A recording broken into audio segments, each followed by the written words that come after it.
4x400 relay is my favorite event in track and field.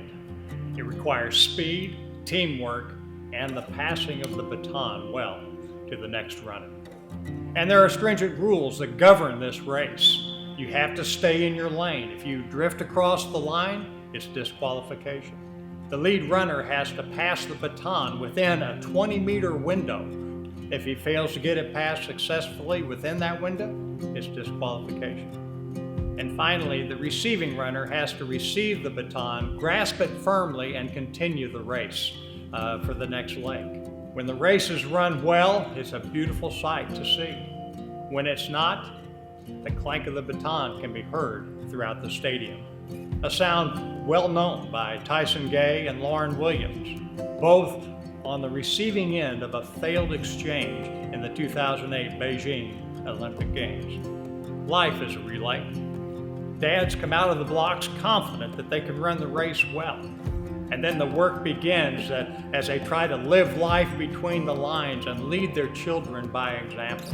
Through the straightaway and the first curve, analogous to the first 10 years or so of our children's lives, family values and faith are instilled as dad and mom stay in their lane in a healthy marriage relationship and discipline in the home. Then comes that 20 meters of exchanging the baton. This is analogous to the second 10 years of a child's life, including the teen years.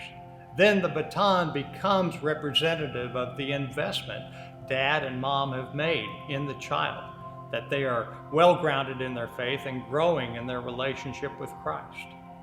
And then, of course, it's time to hand off the baton, somewhere around age 20 and 25.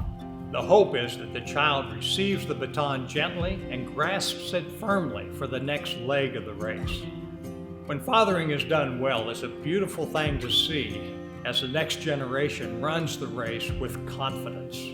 When fathers are not committed to life between the lines, to their marriage, to raising a godly generation, the clank of batons is heard throughout society.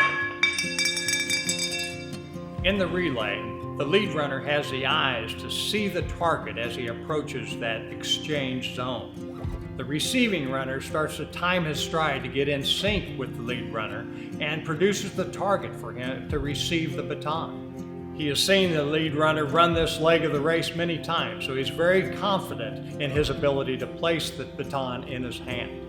Similarly, the father-child relationship provides the grounding that is the confidence that this exchange will be handed from father to child smoothly. Dad has the eyes to see what the child is capable of, and the child has the confidence that dad will pass the baton well and let go. Letting go is probably the toughest part, but if a dad hangs onto the baton past that exchange zone, it's disqualification. In life, if dad does not let go of the baton, the child will either become overly dependent on dad and mom, or he'll push away from the relationship altogether. Run the relay of life well. Stay between the lines, lead by example as a faithful father, and pass a baton of faith well to the next generation. That's the dad you're called to be, and that's the dad the next generation needs.